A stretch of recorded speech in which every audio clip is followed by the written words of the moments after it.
8, 7. What do you guys jam out to when you're cooking? Alexa, pause. I love listening to music as I cook. So let's go ahead and get this dinner going. So we have gnocchi pasta in the water. Now gnocchi pasta is actually made out of potato. And I've made it from scratch before many years ago with my friend Alyssa. I ain't doing that.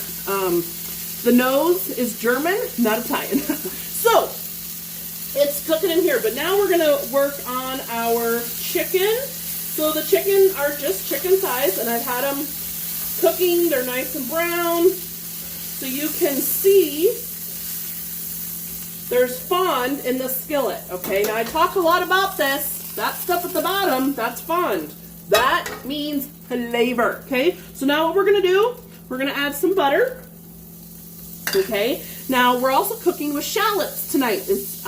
Shallots are related to the onion, but they're a softer onion flavor, so even the teenager can deal with it, right? Okay, so we're going to, oh my God, all I have is huge ones. Okay, we're gonna add our butter, okay, melt that down, and we're gonna put our shallots in. Now those are gonna cook, and what's good about this, and you're gonna see what we do. By the way, this is what the gnocchi pasta I used. I just took 2 packages, and it's in the water, and so how you know they're done is when they float to the top. So I just have my cat litter scoop. It's not really, but it looks like it. It's not a cat litter scoop, okay? Disclaimer here.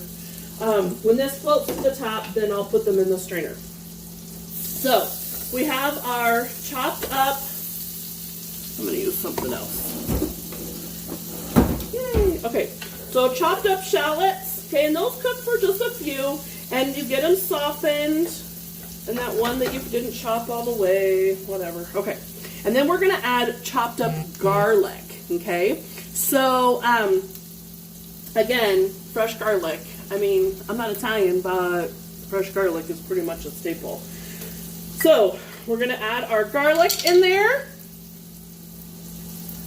You know what's funny on on cooking shows? They always leave stuff behind in their little prep jar stuff. And I'm always like, well, no, but there's stuff left. Like, wait, go back. Anyway, I can't do that. So, anyway, that's just me. All right, so, oh my gosh, guys, this smells so good. Now, as the butter, and then we're going to add in the seasonings. This smells so good, okay? Just imagine fresh, the onion and the garlic, and oh my gosh, it smells so good, okay? So now we're going to add in seasonings. So this is thyme and oregano and Pampered Chef sweet basil, okay? So we're going to add this in. You can measure your seasonings. I measure with my heart. Because I know what I like, okay? So if you're a very need-to-know person, well, sorry. Okay. I'll post a recipe, okay? So now what we're going to do, we're going to make a roux with this, okay? So we're actually going to whisk in some flour. So I'm going to use 3 tablespoons of flour.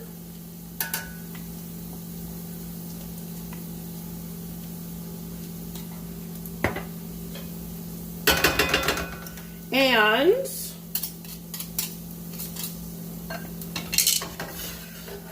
so we're gonna make this roux because we're gonna thicken it up. We want that creamy texture. Okay. So what's nice about our whisk is that, or the pans, is I can put metal utensils right inside. Do you see this? Okay. Do you see how yummy that looks? Okay. So now we're going to add chicken broth. Now this is what we're going to pull up. It's called deglazing. We're going to pull up all the bits on the bottom, okay, with some chicken broth, okay. Now this is really important because this is so much flavor, okay. So we want to make sure that we feel the bottom and all that scrapey, all that stuff, okay? Now we're gonna add in some dry white wine, okay? Now here's what I did, guys. I just bought the little bottle because then I don't like to drink dry wine, but that way I don't feel like I'm wasting very much, okay? So, again, kind of measure with your heart, all right? So, wine, we're gonna whisk constantly until it's thickened, okay? And so it's already thickening up. Now, another substitution you can do if you don't want to do flour, you can do cornstarch. That is a thickener as well, or a potato starch is another alternative. Gluten-free flour actually does work, okay? It still thickens, okay? So don't think that it has to be regular flour, okay? All right, so our potato gnocchi is actually starting to float, but not completely so, okay? So now, we don't want this to burn. And yes, you do want to cook with the wine because the wine actually has a very distinct flavor. You can omit it, you can, but there is a distinct flavor in this with the wine, okay? All right, so now we're gonna add in some half and half. Okay, now another option you can do is cream cheese. I love adding cream cheese to my creamy mixtures. It just adds a little something really good. Another thing you can do is mascarpone. Mascarpone is an Italian cream cheese. It's used in some cheesecakes, and it's really good too, okay? So now, we're gonna add some salt and pepper.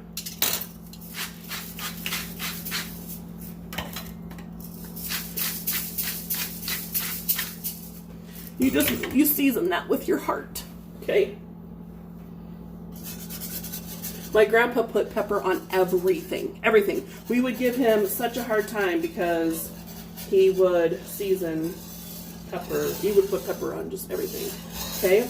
So now, this is thickening up. Now I don't want to add too soon, okay? Here's what we're gonna add. Now the recipe calls for kale. I forgot kale, but I had spinach on hand, okay? So I'm gonna add in the kale. And of course, you start off with this amount and then it like disappears on you, okay? So, all right. So now my gnocchi is taking a little bit longer to cook.